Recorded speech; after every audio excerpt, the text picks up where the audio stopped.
هي ازمه كيمر بها جميع الانديه ديال كره القدم. الفريق كيكون في واحد المستوى من بعد كيوصل لواحد المستوى اخر. كاينه ازمه ديال النتائج، ازمه ديال الحق اللي ما كيوفقش النادي الرجاء الرياضي. ان شاء الله قادرين بالدعم الجماهيري، بدعم جميع المكونات، اننا نتجاوزوا هذه المحنه بسهوله. حنا اللاعبين اللي عندنا لاعبين في المستوى، كنوفرهم جميع الظروف اللي مواتيه وملائمه للنجاح. كتبقى المساله ديال الحظ، وكتعرفوا في المباريات عندنا اصابات كثيره، عندنا عده اشياء. ان شاء الله حنا قادرين باش نتجاوزوا الازمه في المستقبل ان شاء الله.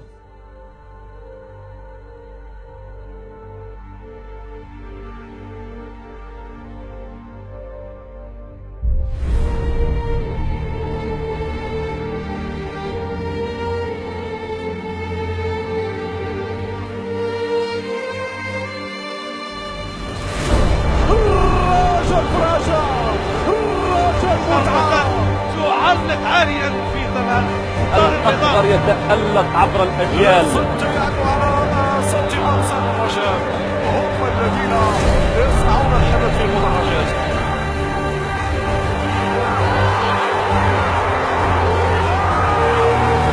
نتمنى يقدر الله سبحانه وتعالى نفديه قلبي، نفديه بروحي ان شاء الله باش نزيد النتائج اللي كيبغيو نديروا الكره اللي كيبغي الجمهور ديالنا.